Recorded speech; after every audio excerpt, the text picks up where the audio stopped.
Listen carefully, because I'm going to tell you what is about to happen. To where we are entering Holy Week, and you see thousands and thousands of people welcoming. Spiritual firepower behind me. I had a lot of people praying for me. I had my own spiritual director with me at the time of the filming of that. It's the establishment of the new covenant. That what they were celebrating that week specifically connected to what was coming with Jesus, remembrance. I wasn't sort of aware of how that was all going to play out. I just didn't have that picture in my mind. And it's a huge juxtaposition for where the season. The Passover scene in The Chosen was never designed to be just another TV moment. It wasn't crafted to impress with spectacle or to check off a dramatic milestone. What unfolded on that set went far deeper. Something unspoken, yet undeniable. Something sacred. Jonathan Roumie felt it. So did every actor seated around that table. So did the crew behind the lens. Even Dallas Jenkins, the show's creator, stood stunned by what was happening. They all witnessed something that can't be choreographed. Not by lights, not by scripts, not by man. It was a moment that cut through the production and struck the soul. A moment that felt like a miracle. And the truth is, you don't fake a moment like that. You don't direct it. You don't perform it. You simply stand there and let the weight of it humble you. In 5, things are happening so rapidly. It was heavy, but it was just a beautiful moment. By the end of that day, I think I had dehydrated. Here's the first thing you need to understand. The Last Supper was never just a meal. It was the moment before everything unraveled, before betrayal, before agony, before the weight of the cross came crashing down. It was a final farewell, spoken through broken bread and trembling hands, a goodbye soaked in love and sorrow. And Jonathan Roumie understood that. He didn't walk onto that set simply as an actor. He entered as a man about to touch something sacred. He prepared himself the only way he knew how, through prayer, through quiet, through surrender. He sought the guidance of a spiritual director. He spent time reflecting on what this scene truly meant, not just in history, but in the heart. Because when the camera rolled, he wasn't just stepping into character, he was stepping into reverence. Establishment of the new covenant. I mean, it's what it is. And it's using the context of the previous covenant to set up the new covenant, the eternal covenant that Jesus has with his people through the Eucharist, through the Last Supper, through the institution of the Eucharist, through the Holy Communion. That the Last Supper for many Christians, especially Catholics like myself, is, that is the centerpiece of our faith. The source and summit of the Christian life, we believe, is the Eucharist, which came out of the Last Supper and Jesus Christ being the living Eucharist. Jonathan later shared how difficult it was, not technically, but spiritually, to carry the weight of that moment. And in just a few words, he revealed everything. This wasn't about movement. It wasn't about delivery. It wasn't about acting. It was about presence. He wasn't trying to look like Jesus. He was asking God to help him feel what Jesus felt, to hold the sorrow, to hold the love, to hold the gravity of what was coming. And that kind of performance doesn't come from training. It comes from surrender. I mean, for me, getting that scene right spiritually and entering into the portrayal of that scene was, for me, in season 5, probably one of the 2, if not the most paramount scene to try to recreate. I had a lot of spiritual firepower behind me. I had a lot of people praying for me. I had my own spiritual director with me at the time of the filming of that scene. And Jonathan wasn't the only one who felt it. Something changed on set that day. The atmosphere shifted. As the cast gathered around the table, a quiet intensity settled over the room. It wasn't forced. It wasn't rehearsed. It just happened. The emotion built slowly. You could see it in their eyes, hear it in the way their voices cracked mid-line. Some of them cried, not because the scene called for tears, but because something sacred was pressing in, something real. In that moment, they weren't just playing disciples, they were living a memory. which took several days. And so it was really important for me to be in the right spiritual space, mental and physical space, try to, in however it happens, kind of cosmically transmit the essence and importance and the weight of that moment in human history, at the very least in Christian history. But certainly for those of us who call ourselves Christians, I mean, in human history, it's a turning point. Jonathan didn't mince words. This wasn't just a scene, it was a small miracle, quiet and unexpected, yet powerful enough to shift the soul of the set. For those few moments, production paused in a way that no one planned. The lights faded into the background, the cameras became invisible, and the lines on the page no longer mattered. What remained was a collective stillness, a sacred remembering of what Jesus truly did. And somehow they didn't just portray it, they felt it together. I'm looking forward to seeing that scene as it's being unfolded throughout, I believe, probably many different episodes, because there's so many facets of that and different ways that they can reconnect to that. But we know that this season is leading up to the betrayal, leading up to what eventually I'm believing next season will be the crucifixion. But you have to connect with the emotions of Jesus. For this season specifically, what has... Now pause for a second and consider this. What if the most powerful moment in a film wasn't in the script, wasn't on the storyboard, wasn't planned at all? What if it just happened? That's exactly what Dallas Jenkins is talking about here. And trust me, you're going to want to hear what he says next. Because sometimes the most unforgettable moments aren't the ones you shoot. They're the ones that reach out and capture you. Passover, I personally have honored that in with my family growing up. My father, we're not Jewish, but we love those traditions, and seeing that and seeing how Jesus is represented in that service. As you were studying this, can you tell us about some of the revelation that God has shown you about himself in the Passover? So we actually did, we had Jonathan and the actors who portray the disciples get together with Rabbi Jason. We did a Passover meal together. We went into our synagogue set and at a table and did the whole thing and went through. As the crew filmed the scenes leading up to the crucifixion, including the Passover meal, Dallas Jenkins wasn't just thinking about shot composition or timing. Something else was unfolding, something no director could plan for. Between takes, the actors were quietly weeping, not from exhaustion, but from something deeper. Crew members would step off set, not for a break, but to gather themselves. And Dallas, he sat behind the monitor, emotion rising in his chest, unable to call cut right away. Because in that moment, he wasn't watching a production. He was standing in something sacred, and it overwhelmed him. Had never fully appreciated, even though I've been a believer as long as I can remember, that what they were celebrating that week specifically connected to what was coming with Jesus on the cross. The Passover is not a fun celebration. The Jews have a lot of really fun, exciting, joyous celebrations, but the Passover is a somber remembrance of their rescue from Egypt. And of course, the term Passover comes from the fact that death passed over the homes of those who had blood markings on the top and the sides of the door. And it wasn't just the actors. It was everyone. There was this quiet, unspoken awareness on set. A sense that they weren't just reenacting a scene. They were stepping into something sacred. Something that felt eternal. Dallas later shared that even some crew members, people who didn't believe in Jesus, people who were just there to do a job, came up to him after the shoot, visibly shaken. They told him they had never experienced anything like it before. Not on a film set, not anywhere. It left a mark on them, changed something inside them. Because sometimes the story starts to tell you. So like you're adding to scripture. Well, leaving that criticism aside, this is a great opportunity to add to scripture with facts, with what they would have actually been saying and doing at that Last Supper. And that's the thing that I hadn't, as a Gentile, and even as someone who's studied the Last Supper before, hadn't fully realized and appreciated what they were remembering and the through line from Moses to Jesus. It is so beautiful. Yeah. I can't wait to explore it when we do a Moses show. And that really, as a believer, you really go, oh my goodness, this is a story that God has been telling from the beginning of time, and it all points to Jesus. Here's the truth. You can plan the script. You can schedule the shoot. You can set every mark and cue just right. But you can't plan for that. You don't direct a moment like this. You don't control it. You just stand there, watch the miracle unfold, and let it change you too.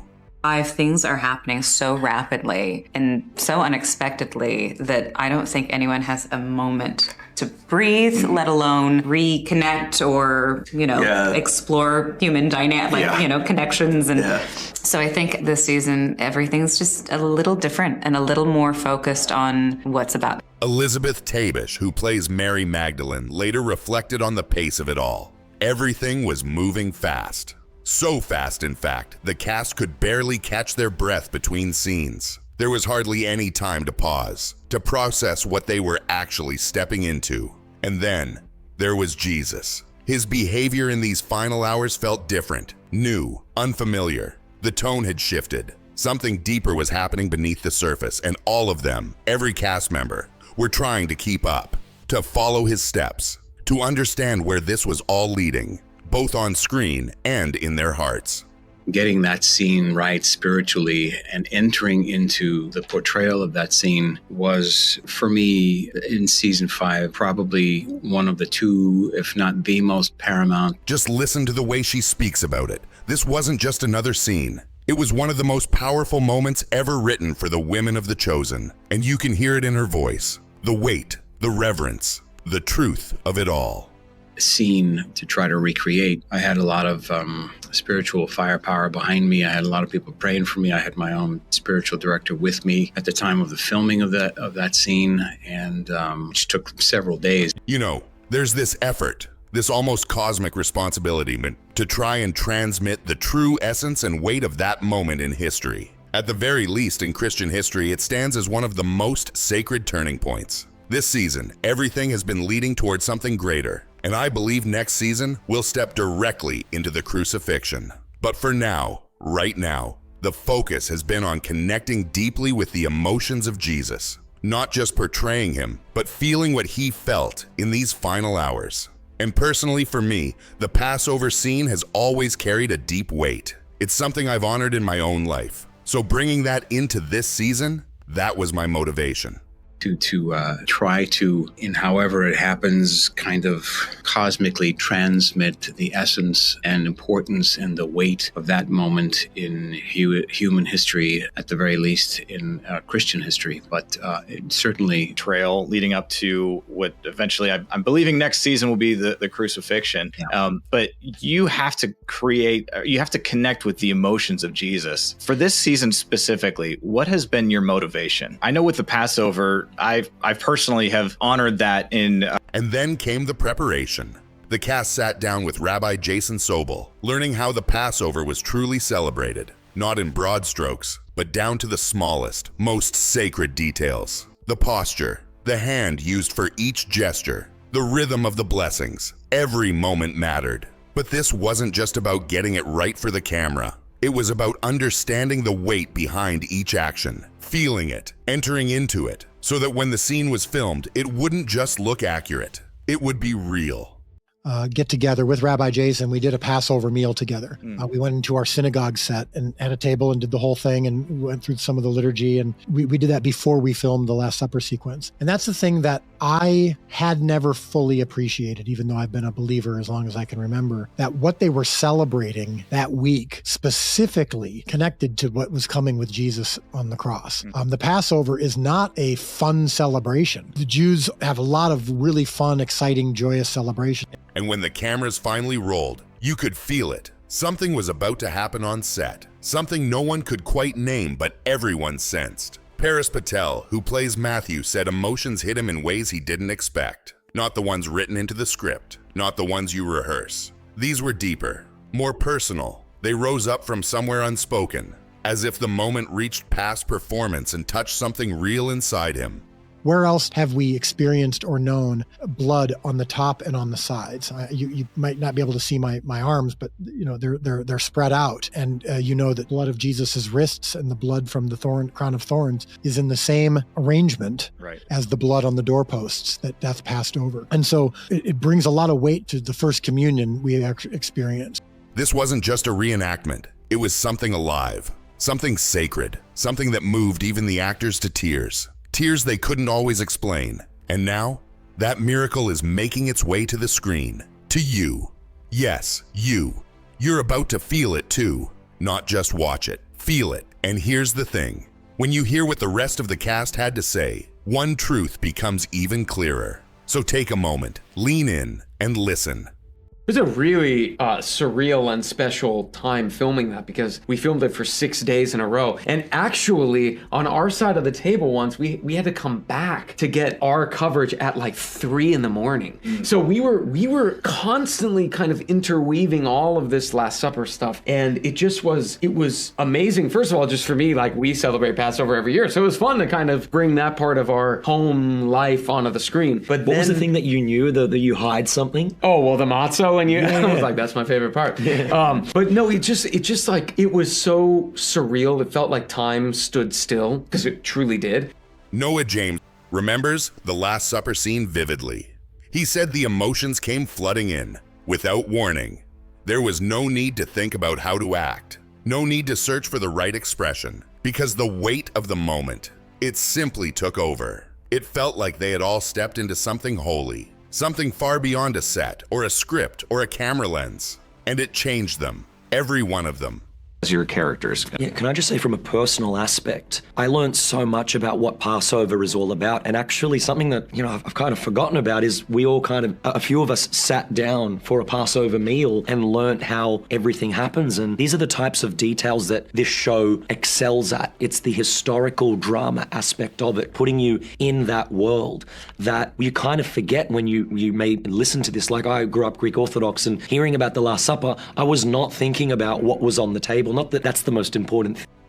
George Harrison Xanthus, who plays John, admits he was overwhelmed too. Not because someone told him to cry, not because the script demanded it, but because in that moment, he looked around at the faces beside him, his castmates, his brothers, and the full weight of the scene hit him. It wasn't acting anymore. It wasn't even work. He said, it felt like worship. Want to paint the picture, pardon the pun with our lovely paintings, right? When you want to paint that picture, when you are in that world and you can paint that world, you can understand what's happening in real time. So for me, we had a rabbi come and teach us how it all goes. Yes. It taught me so much about that. And as an actor, it was fascinating. And as a character, it made me feel like I had done this before. Even the laughter on set, it wasn't rehearsed. It wasn't written in. It was joy, real, unexpected joy breaking through the middle of tears. They describe how between takes, they were hugging, crying, clinging to one another, not out of stress, but because something sacred had been stirred deep within them. An invisible weight had lifted, and in its place, something beautiful settled in, something that felt like healing, like worship, like home. Moment in time, you want to really try to bring to life what would it be like to sit at this table and hear these words, and it's quite challenging. I think the whole week is indicative of this excitement. Imagine that there's 1 week of the year that the entire country flocks into one place. The air is tense, it's palpable, and I think that's what I think it really does give breath to everything that is happening. This kind of tension of something is about to happen from the time we step in, from the first scene of the first. At some point, you have to admit, these weren't just actors reciting lines. These were human souls standing in the shadow of the cross, and feeling it. You can't plan that, and you definitely can't fake it. What happened in that room wasn't just part of the script, it was something holy, a miracle, quietly unfolding between breaths and camera clicks. And everyone there knew it. They felt it in their bones, but no one felt it more deeply than Jonathan Roumie. Oh, I was in tears reading season 5. It was, I'm usually in tears at some point, but this one especially hit me in the gut. So I knew it was going to be probably one of, if not the most challenging season for me so far. And, it absolutely was. It tested me in many ways as an actor and as a believer. It's like, how am I going to portray this? So luckily we got through it, and I'm really proud of where Jonathan Roumie didn't just play Jesus. He walked through something rare, something that reached beyond performance and into the soul. From the very first time he read the script, he said he was already in tears. It hit him hard, right in the gut, because he knew this would be his most emotionally and spiritually demanding season yet. And he was right. Yeah, well, especially the Last Supper. And I just think it's amazing how God lines things up, divine providence. So you did the Last Supper scene, and then you end up speaking at the National Eucharistic Congress. Yeah, literally. The week I wrapped that scene, I went right to the Eucharistic Congress, which was, you know, I don't think accidental at all. It's divine timing. The Lord prepped me in ways that I didn't realize I would get. Season 5 brings us face to face with the Last Supper, with Holy Week, with Jesus' final moments among his disciples. But what happened behind the scenes? It couldn't have been an accident. Right after filming that sacred meal, Jonathan Roumie was scheduled to speak at the National Eucharistic Congress. And for the first time, he considered canceling. He almost never leaves the set. But this time, he felt something deeper at work. God's timing, God's hand. It wasn't a coincidence. It was providence. When I committed to that conference, like I think a year in advance, and then when I saw it like 6 months prior come up in the schedule, I was like, oh no, I'm like, I'll be in the middle of filming. How am I going to do this? Because I don't go anywhere. I don't do anything. I don't leave set or the area because it's so disruptive process wise. But I knew that there was, you know, God's timing was clearly all over this thing. So it was, it made it much easier. It was easier than I thought to speak about the Eucharist because I had just spent a week with it, literally, you know. It's kind of like the Bible. You just don't know how it all fits together, like the Old Testament and the New Testament come together, and you don't understand the fullness. Then came one of the most powerful moments of all, the entrance into Jerusalem. Over 600 extras lined the road, shouting with full hearts, "Hosanna! Hosanna to the Son of David." And in that moment, Jonathan Roumie wasn't acting anymore. He said the sound washed over him like a wave. It overwhelmed him because it didn't feel like a reenactment. It felt real, alive, holy. I mean, there were a lot of moments. We were just talking earlier with a couple of the other actors. George, who plays John, the disciple John, had just reminded us about the entrance into Jerusalem, the beginning of season 5. You know, where everything it's on a high. Everybody's waiting for Jesus, and I remembered hearing the crowds. We had about 600 people there, like that week, shooting all of that stuff, and hearing the crowd chanting "Hosanna to the Son of David" in the distance as we approached this. This wasn't just a scene. It was a spiritual encounter. One so real, it left the cast speechless, many in tears. Because sometimes when you're standing on sacred ground, even the actors can't tell where the story ends, and the miracle begins. Now let us ask you, was there a moment in season 5 that struck you deeply? Or maybe something from a previous season that still lives in your heart? We'd love to hear about it. Your voice matters in this journey. Thank you for watching. And if this moved you even a little, please consider subscribing. There's more to come.